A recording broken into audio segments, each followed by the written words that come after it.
Let's beat Terraria, but our money equals our weapon damage, which as you can see, might be one of the more interesting Terraria playthroughs you can do, with our scalability having off the charts potential. But that's all a long way away right now, as we'll be starting from nothing and be forced to build extreme wealth any way we can. And I mean any way we can.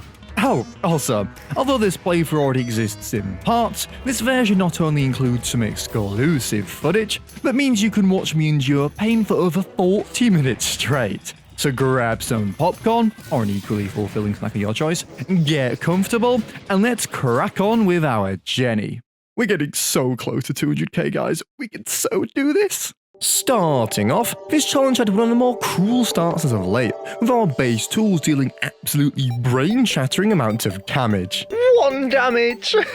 Seriously though, although it looked bad, this wasn't going to stop me, as all we needed was to get that snowball rolling. So with us first sorting out some basic housing, which we desperately needed if we wanted to sell items for damage, that's actually quite a strange sentence actually, I then also wanted to get a feel of just how much money we could make this early on, as I'm not sure how much longer I'd be prepared to endure outputting 1 damage. Okay, no, we cannot die. So with us looting our first few surface chests and getting some basic accessories, the gravity of the situation suddenly dawned on me. We were going to need 50 gold for our damage just to become net neutral, which when your primary weapon is a copper short sword, did not fill me with much confidence. And that's all my damage gone. I guess it is still early days though, and because of that, I did not want to risk wasting the little bit of money we had collected, as that 0.52% damage buff was not going to impact us for a very long time. Oh, and speaking of damage, heading back underground, we did finally find an alternative weapon, the Umbrella, which was genuinely revolutionary for us at this stage. That's more like it. Seriously guys, why am I doing this? But progress was progress, I guess, because not long after this overwhelming upgrade, we actually found something which even with half damage would be extremely useful for our survivability and my well-being, the Snowball Cannon. Now, as a bit of a Terraria weapon connoisseur, you'd expect me to know everything there is about this weapon, but funny enough, this was actually the first time I've been able to fully appreciate just how insane this thing really is. That's a weapon. That's a weapon. And this is at half its potential for crying out loud. So with spirits at a high and feeling dangerous to green slimes all of a sudden, I took this opportunity to finish exploring our beautiful world, which in short, didn't really give us much. So with us now thirsty for a hit of dopamine, I headed to the one place we could count on, for at the very least some more stuff to sell later. Oh, it's only 1 silver, it's fine. And yeah, as per, the struggle was real. Oh my god! Not to worry though, because after 3 attempts to crack those orbs open, we finally got not only the musket, but the ball of hurt as well. Just what we were looking for. Oh yeah, this is crap. I forgot about that. Oh wait, never mind, hold on. Kinda forgot that we're still bloody broke. Meaning that this already mid weapon was dealing even puny amounts of damage than normal. Man, we need to do something about this. I get the poor gets poorer and the rich gets richer, but we're just not getting anywhere here. Ow! Ah, thanks for that one, God. Okay, no, seriously, that is too far now. I've done it again. Same freaking place. Maybe this was a sign that we were in the wrong place. And yeah, I don't think we're going to be doing much with this anytime soon. But hear me out. If we make it, I promise we'll defeat the Moonlord using nothing but this flare gun. And on that note, maybe the world finally decided to present its first get-rich-quick scheme. Ooh. You see, my thinking was, these hold mode enemies would drop a boatload of cash, which before you know it, would exponentially increase our wealth to near broken levels. Well, that's what I sounded out in my head, because in reality, it took us nearly 6 minutes just to kill one of these things for like 15 silver. Yeah. Well, what about the inside of this establishment instead? As if the game wanted to screw with me, I'd screw with it. With the oldest trick in the book. Just grab, and go. Aha! What you're gonna do now, I've stole a bunch of your items that have near no monetary value. Just cry. Just cry. There is some good news though, because after realizing I hadn't built my NBC hotel wide enough, rookie error, I know, we finally got our merchant to move in, which finally meant some riches for us, as after selling basically everything we owned, just like that, we were now sat on a much more respectable damage multiplier. I still didn't trust myself to go out and about with it though. And this thing kind of gave us a new target, as with the knowing that we could fight a boss at closer to only a 25% damage penalty, I wanted to give the Eye of Cthulhu a crack ASAP, as all I had on my mind was the utter monopoly we could generate out of selling Demonite bars. So with us collecting a bit of loot and live crystals, and finally crafting ourselves a hook, it was time to get nice and prepared with a basic arena, as just like that, we'd almost caught up to the curve of regular-ish expert mode progression. Before we did go ahead with the fight though, I was starting to get tired of staring at cactus armor, so it was about time we made some upgrades, with me now fully channeling jungle armor, as it would give us plenty of defense, and we'd already obtained some of the materials from Melia. Right, fantastic stuff. And with one last haul, we'd almost doubled our money. See what I mean about snowballing? So I guess it was finally time for me to summon the Eye of... Oh, thanks God. What goes around comes around, I guess, as this now meant we'd get the opportunity to fight a whopping 3 of these guys in one night, which in my mind would equal absolute stonks. Oh, and yeah, about the fight, we were using a musket, which even with a bunch of damage downs, was plentifully powerful to massacre the Eye of Cthulhu in no time. And just like that, Lovely jubbly. our first boss was down. So how about we repeat that a few more times, with weirdly, each fight becoming slightly easier than the last due to the boss's coin drops. This is a really weird challenge, I know.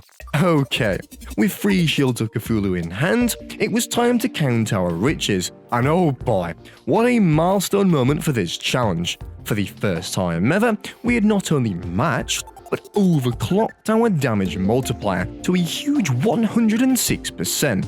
I'm getting excited now, and I guess the game also felt my excitement, as before we could go anywhere, the goblins had arrived, which, in all honesty, couldn't have come at a better time. Give me all your money. As we were suddenly wrecking like crazy.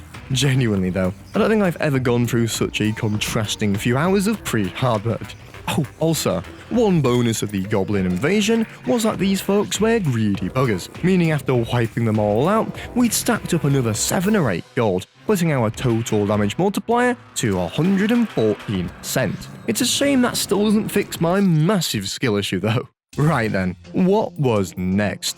Well, I guess if we're playing this normally now, the Eater of Worlds was up, meaning it was time to grab one of my absolute favourite weapons in the game and head right over there to cause some havoc. Before that, however, you'll never guess, we needed another arena. And while building this, I got thinking about just how insane this playthrough was gonna get, as I'm pretty sure there's literally no cap on the damage multiplier at all, meaning if we held 1000 platinum, I think a copper short sword could deal over 7,000 damage. Maybe I'm getting way ahead of ourselves though, because before all that, we had the tedious process of setting up access for our Eater fight, which for a second, I honestly thought was a waste of time. There's not a single bloody thing, is there? It all worked out in the end though. How the hell am I gonna get back? And without further ado, let's summon that wormy boy. Now, I don't know about you, but I find the Blade of Grass to be the ultimate Eater of Worlds melee weapon, as its piercing razors do most of the work for you.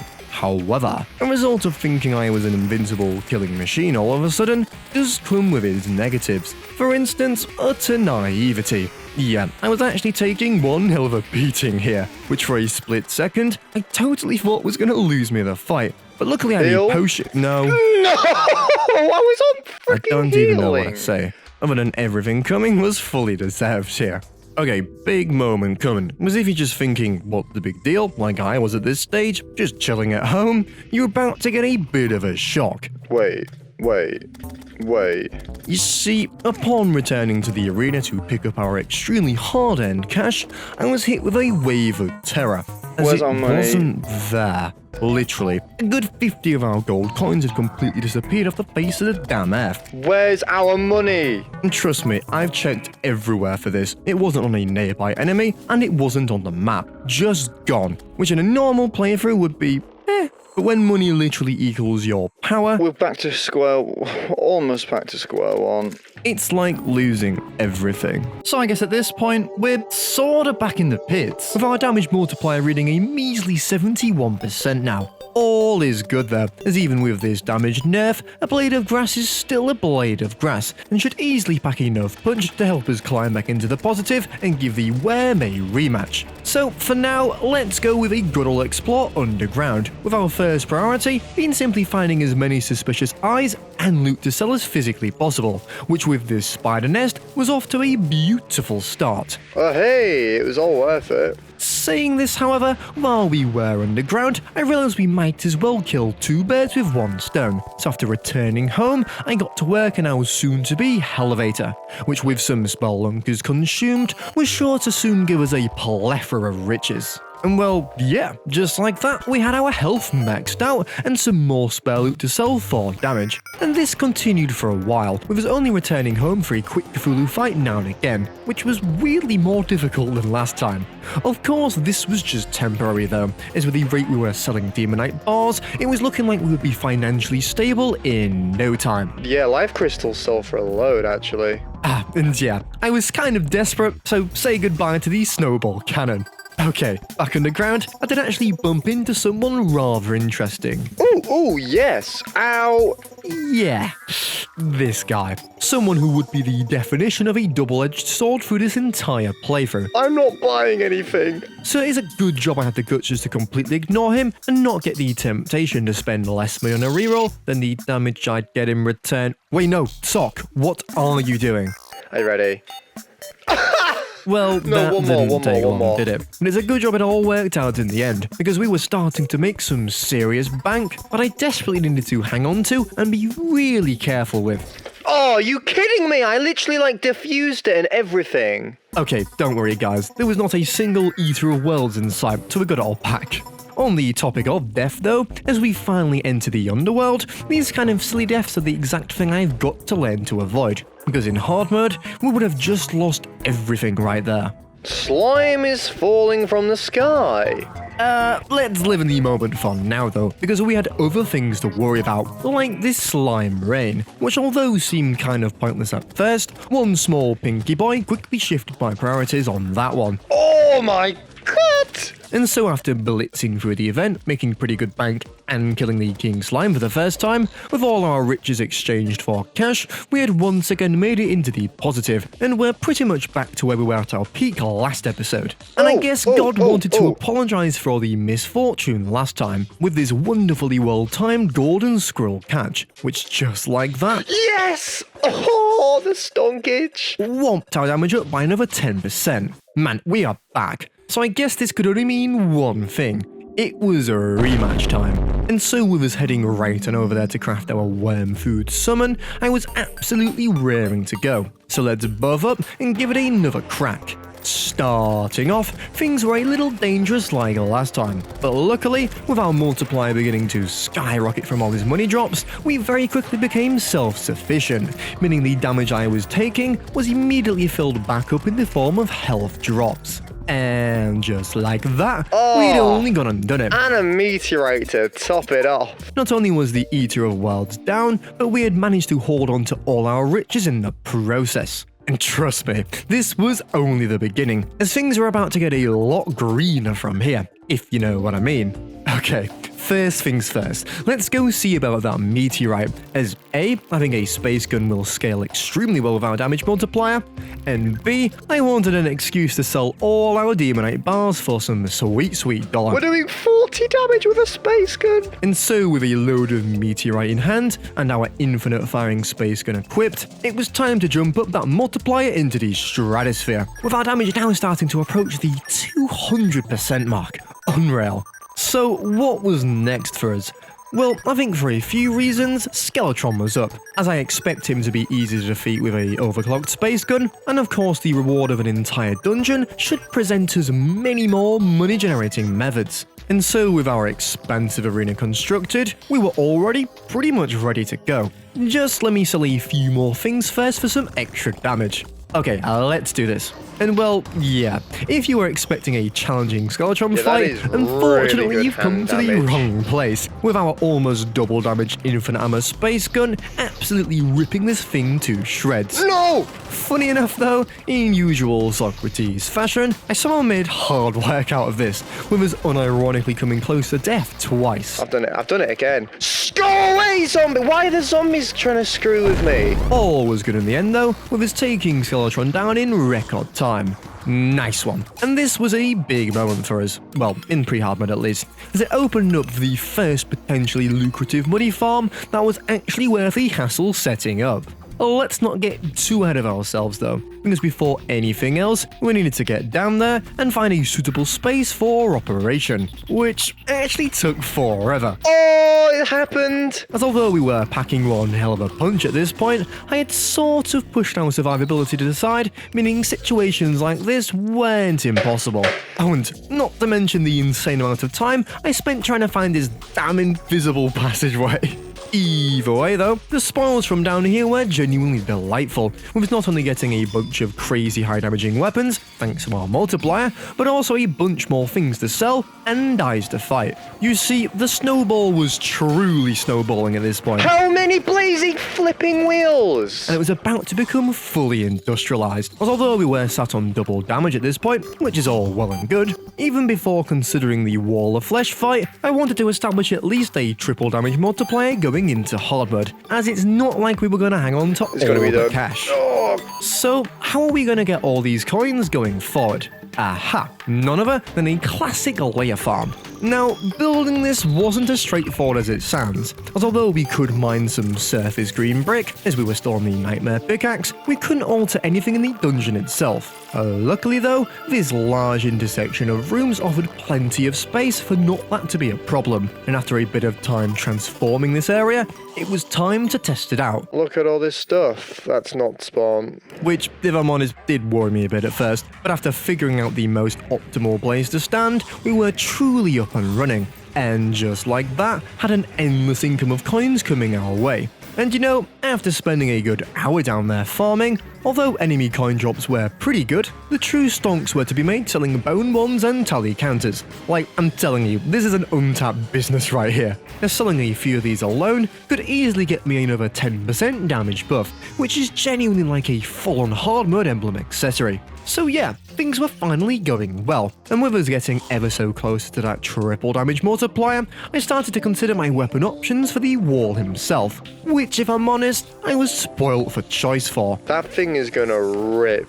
Which after looting my entire dungeon of its remaining chests, kind of made me come to the conclusion that everything would be more than powerful enough at this point, which compared to where we were just a few hours ago, was a lovely problem to have. Righto, with a bunch more stuff sold to our merchant, we finally reached my goal of a 300% damage multiplier, which meant it was time to head to hell and prep for the big fight. First though, it was time to get some hellstone upgrades, as I don't know why I went through the pain of using primitive tools for this long. However though, armor-wise, I think I'm going to stick with my meteorite, as although the extra defense would be nice, you just can't go wrong with an infinite ammo ranged weapon, which at this point was dealing like 80 damage a shot. Yeah, we scaled alright. I'll tell you what though, although all seemed well at this point on the surface, it didn't take much to humble us. These are really bleeding expensive. As the reality was, we genuinely still couldn't afford the damage down just for some planter boxes. So I guess we're still making our Hellbridge the old-fashioned way then, which if I'm completely honest, I have no idea if we'll even need to utilize at all. Like, I guess our space gun is turned up to 11, but just by how much? Anyway, enough rambling, because I think we're about to find out, as it was finally time to summon the wall. Oh, for God's sake. Flipping Nora. Let's just not talk about it, because luckily, I was right in saying it wouldn't matter anyway, with our damage output being off the charts insane. Like, the fact that I haven't cleared any of the left side and we were destroying it says it all. And well, literally within 20 seconds, the wall was down. There we go. God damn, money's a lovely little thing. Let's not mess about right now though. And I'm putting that damn money away. Because things were about to get real.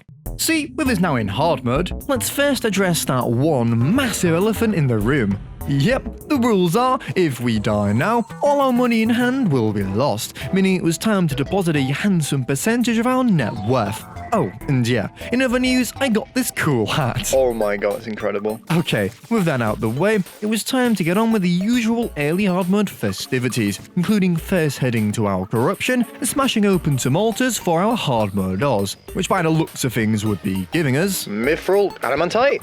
Adamantite on OG collection. Okay, cool. But unfortunately, what you see here was the entire altar population of the west side of our world. So with us eventually repeating this process at the much larger corruption in the east, it was time to get down there and crack on. Which, yeah, as usual, I'm not going to show the details of, as it's just mine, craft, repeat for 40 minutes. All I will say is the two most significant events during this period were the capture of 2 truffle worms, Might as well. or later perhaps, and the mining of the best statue in the game. But other than that, things were going swell. However, in the nature of this challenge, before we did anything else, I started to get the urge for more money, which is why it was time to get a proper farm set up sooner rather than later. Now, for those of you who watch my review content, you'll be super familiar with my underground Hollow Layer farm, and so as an avid sockrteez viewer myself, this made the most sense to construct. This is going to take forever, but it's all going to be worth. Is A, it was relatively easy to make, with the only real cost being time and brain cells. B, it could give us a rod of discard. And C, loads of mimics all up to spawn down here, which drop an utter motherload of coins upon death. And so, with our vision set, we were truly on our way to making this thing a reality. Oh, that weapon is insane right now. While of course being incredibly careful in the process, as I have to keep reminding myself, while we are dealing 250% more damage at this point, we do not have 250% more health. And after passing up a few travelling salesmen's terribly priced wares, the farm was nearly fully operational, with it only requiring a few finishing touches for spawns to be up to speed. So it would be a dumb shame if I were to do something dumb right before its grand opening. I think we're fine. No! I don't even have anything to say, other than the fact I literally moved my eyes for like 1 femtosecond and then just... What a pointless death. What a pointless death.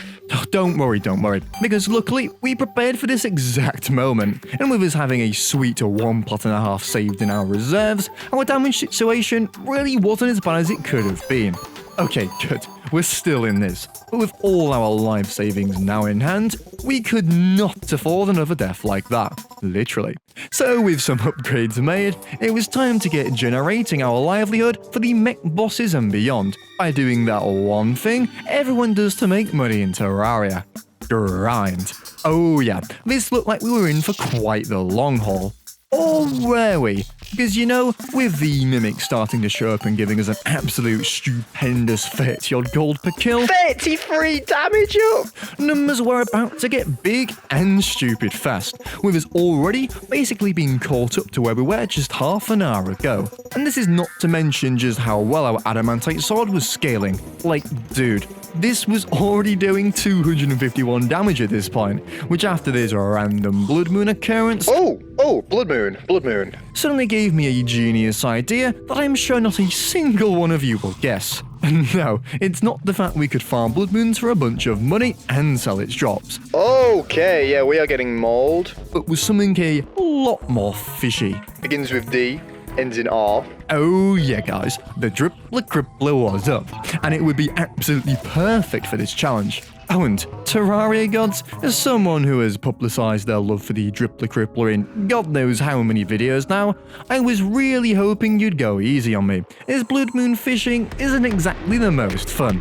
Okay, you got that? Hey, we got a slimy boy. Those were the last words I ever spoke, because god damn, this thing gave me a hard time to obtain. Like, I know it's only been 1 blood moon so far, but oh, you just wait and see, because I was prepared to put in as many measures as physically possible to make sure I got this thing. Well, that didn't involve the angler. And so after potioning up and spending the remainder of the day farming more damage for the big night, oh, actually getting a pair of wings, because I kind of needed them if we wanted to fight a blood eel without dying, the time had almost come, with us first testing our luck with this crazy 1 in 19 god reroll. Oh! And funny enough, having another organic blood moon occur on the way down there. Dude, I was literally about to summon it. It's as if the universe wants me to farm for this thing, which is truly a sentence I wish was true, because as mentioned earlier, this was far from a walk in the park. Yes. Like, it No. wasn't that we weren't getting blood moon fishing enemies, oh no. More so that we were getting multiple of every single one, apart from the blood eel we actually needed, I want one who looks like you, sir, but just a bit redder. including 2 Dread Nautiluses. 2. Yeah, this wasn't looking good. And so after spending 2 more full nights on the left side of our world, I did what Burma did in 1970 and moved over to the right side in hopes of better luck. Yeah, that was the most obscure reference of all time. I've no idea. Anyway, after all was said and done, Stop! we did finally get a blood eel to appear. So it's a damn shame I was too oblivious to note it. Seriously, how have I done this twice now? Did I just miss one? I swear to God if I just missed one. Thankfully, this misfortune Yes! didn't matter Oh too my much in God! the end though, as after fighting our first actual blood eel, after well over an hour of grinding, we finally managed to get the fabled Drippler on the first kill. Yes! Oh, my beloved! Now, no pressure, but this better be the best gosh damn Terraria weapon I have ever used. And oh boy, with it already reading an absurd 440 damage after a subtle reforge, it was time to get crazy with it, with a quick little trial run first. And no, not on a mech boss quite yet, but on something a little more tame. Yep, the Queen Slime was up. And what can I say, guys, other than I think that ridiculously over-odds farming was all worth it in the end, as, how do I put this? Oh yeah.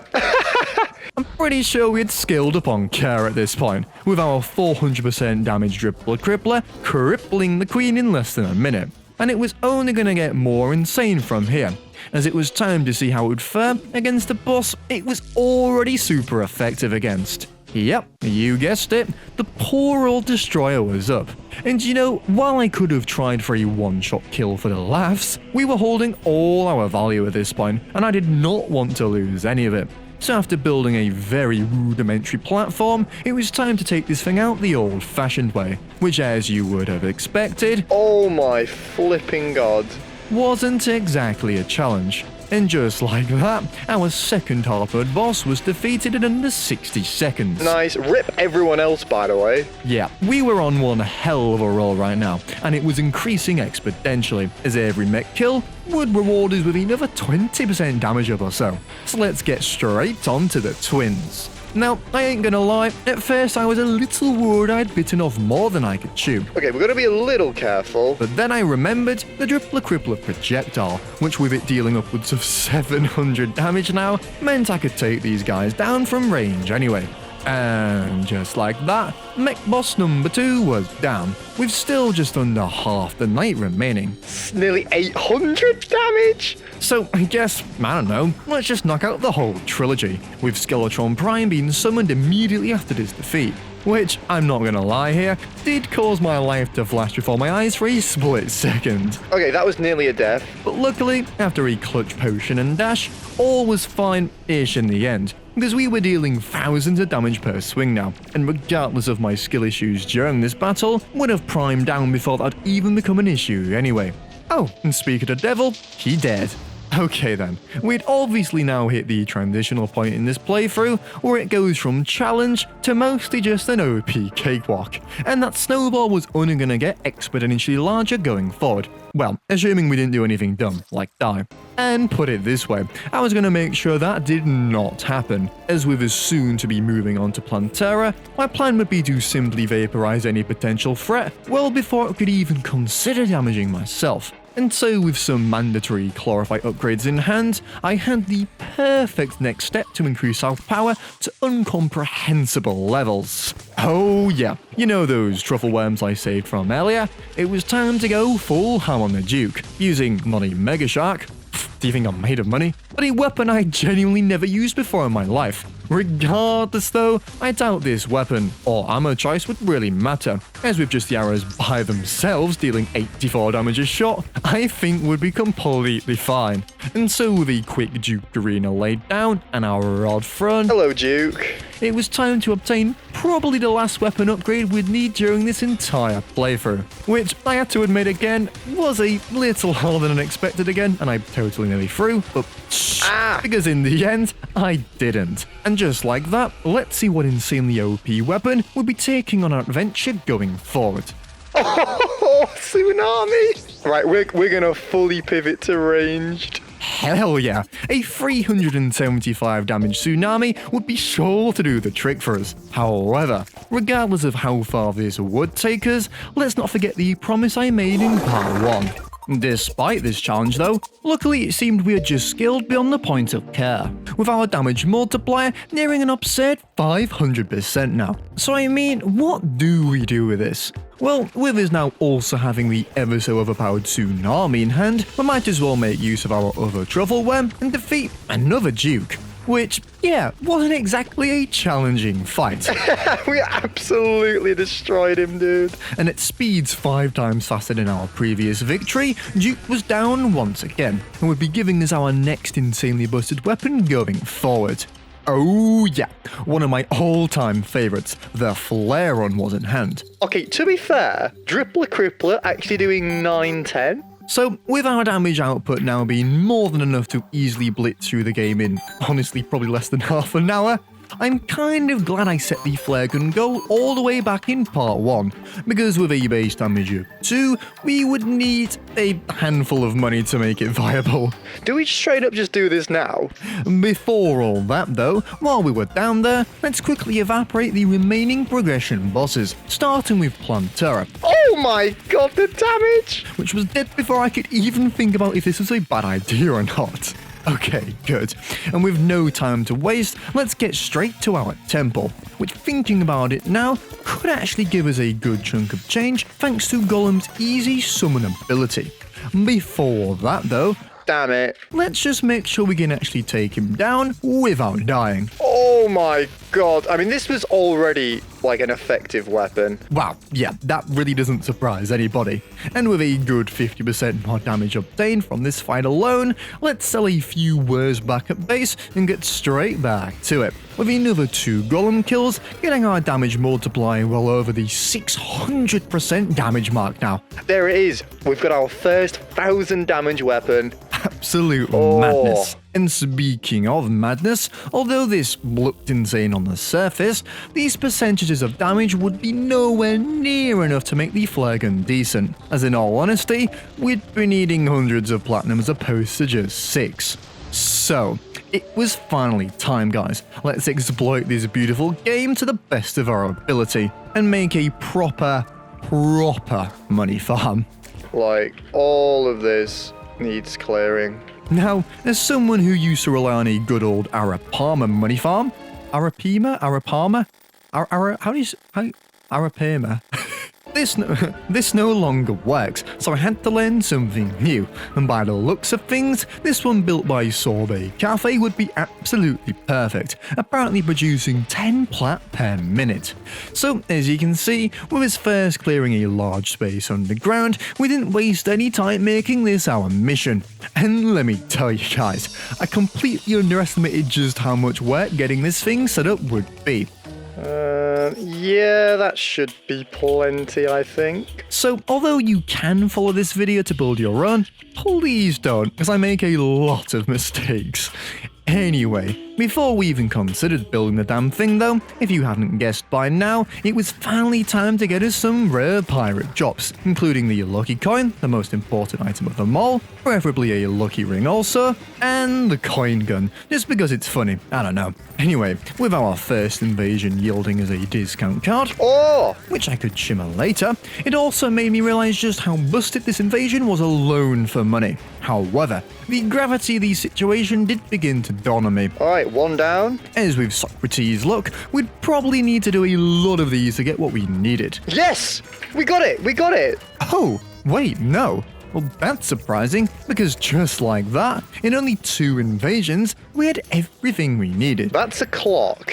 So I guess, with us so ahead of schedule now, let's try for the coin gun after all, with us first heading to the ocean to farm a few more pirate maps. What is going on right now? Then getting straight back to murdering some piratey boys. And guys, I don't even know what to say, but in literally the next invasion, Yes! Oh my god, there it is! we got the coin gun to drop. Man, maybe the Terraria gods are starting to like me, you know.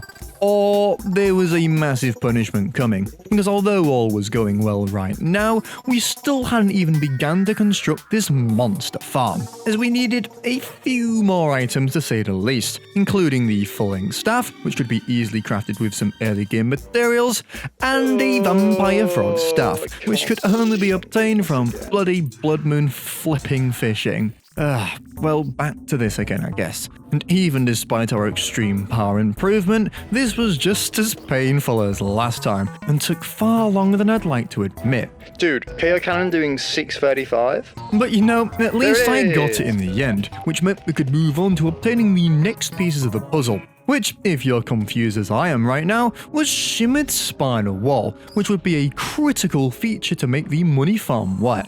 You see, I think the premise of this contraption is to spawn a million black recluses in one area of the map, then teleport them over to a cramped space that you fill with low damaging summons, and therefore giving you a load of money thanks to the lucky coin. Which did mean we still needed a lot of very obscure gear for this to work, including a basically fully fledged summoner setup, as I needed as many slots as possible, and an absolute motherload of sand, as an artificial underground desert would substantially boost the spawns of spiders. So after utterly annihilating our east beach, I mean, let's get making this thing. it was finally time to get down there and fully make this thing, Nope, this is already too high. For God's sake. which was off to an amazing start. And if I'm honest, this theme of fumbling continued for the next few hours, as the amount of precise tiles which needed placing and hammering into an exact state meant brain cell loss was inevitable. But don't worry, because even with incompetent me behind the helm, progress was inevitable, and with us finally finishing this strange shape here, which was wrong by the way, so please don't copy it, it was time to move on to the spider spawning platform itself, which would be the main part that generated our dollar, which after completely mucking up the shape a few times, seriously, it took me like half an hour just to build this thing, we were very nearly done. We just had to fill the bottom with lava to prevent other enemy spawns and wire the whole thing up.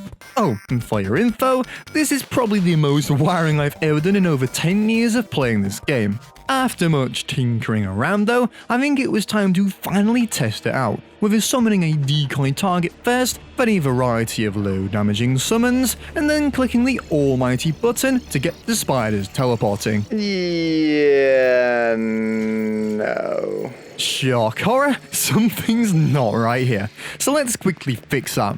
Okay, take two. There we go. And you know what? This might just work, with this already getting us probably a quicker income than anything else we've used so far. It's not very efficient. But it was still far from operating at its full potential, so let's optimize it. First by getting a slime staff for more hits per second, some more summoner slots, and a piggy bank, as unfortunately, I just discovered one giant underlying issue of this entire money farm, which is completely unique to this challenge playthrough. Yeah, very bizarrely, for this to work, we ideally need to be dealing 1 damage to everything. But, as our money equals power, with just a few plat, we start killing too quickly, meaning it's not going to be as AFKable as I originally planned. Oh my god, dude, look at the percentage of damage go. But you know, I don't really care, as by God this was pumping out some coin. Like, just look at that multiplier go. And in just a few minutes, we'd already doubled all the money we've collected the entire run. So, here's the plan, guys. I'm gonna crack on with some Pokerogue, seriously I'm addicted to this, and leave it running for a few hours, with me depositing money every minute or so. Alright then, I'll see you on the other side. One eternity later. It's been a little while. Okay. Maybe I went a little overboard here. Yeah, that's 74,000% damage up. Right, I'm never ever killing a black recluse ever again in my entire life. But really, when you remember that we'll be using the flare gun, it's really not as impressive as you'd originally think. So I guess without much further left to do, let's beeline that Moonlord kill. First starting off with the cultist, which yeah, I kinda forgot our primary weapons are dealing, you know, just a casual 138,000 damage a shot here. In a way though, I feel like we kinda deserve this blissful finale, as with such rough beginnings, where we dealt just no damage to stuff, it felt really nice finally being a true god. Well, very much a glass cannon god, because it wasn't like we still couldn't die. And so with his pushing through the pillars at a holy rate, the big fight was closing in. Which honestly, with our flare gun dealing over 1000 damage, even with its base of only 2, I was pretty confident that this wasn't going to be particularly difficult either. All depended on the range and velocity of those flare projectiles. And I mean, with the final pillar going down just like that, I suppose it was time to find out. So here we go guys, the grand finale. Let's take down the Moonlord with nothing but a flare gun. Starting off, it was clear that our game-breaking power had transferred to the flare gun nicely, with its damage output obviously being absurd. And luckily, and the thing I was most worried about, its range projectiles were unironically really easy to use, didn't have much drop-off, and were fast enough to feel like any old late-game arrow projectile. And oh, by the looks of things, we were already on the hot. In speeds, honestly, faster than if I had used a pillar weapon with regular damage. The flare gun's just kinda cracked, I guess. Also, as we really didn't need a regular damage stat-ups, I was a tank at this point, which meant the poor old Moonlord truly did not stand a chance, because bless him, and just like that, Dude, we did it! he was dead to a weapon with a base damage of 2. I told you the flare gun was a beast. Well then, folks, would you believe it? But we've only got undone it. And good news, it ain't over yet, because as promised, as a thank you for watching such a whopper, let's have a little bit more fun with this mod before we say our farewells with the impossible combo. Oh yeah, it's time to pull out the coin gun and see what we can do. Alright, first things first, let's grab our good old coin gun. There it is. Let's grab all our money. A casual 748 plat, as you do. So I'm going to put in order of damage. Look at that. Can only craft one sigil. We've got one shot, basically. Here we go. What's our damage like? Oh, wait. Wait, why is it so mid? Hang on, am I using the right... This is platinum coins. Why am I doing... There's got to be a damage cap. There's got to be a damage cap. Dude, we're in trouble. I don't have a rod of Discord. Oh, we're in trouble. We're in trouble. We're actually unironically in trouble. Do I need to weirdly use more ammo to get over the damage cap? I mean, it's still very, very good, but is it going to be good enough? I can't... Yeah, we're only doing about like 300. I'm guessing there's a damage cap of some kind. And we are using this ammo like a madman right now. Is that another one down? Oh, I perfectly timed that. Ish. Ooh! Alright, we're gonna go around here. Just gotta do the top now. We can do the top, although we're running out. We can't really spend ammo like that. We've just gotta wait. We've gotta wait for the perfect time to shoot. That's a laser beam. Oh, we dodged that by a hair. No laser beam. We can't do anything. Just gotta tank it. Oh, that wasn't too bad. That wasn't too bad. How much we doing? About the same, dude. No, we ran out of map. Oh no. We're done. We're done. We're actually done. Just kill it. Just kill it. Just kill it.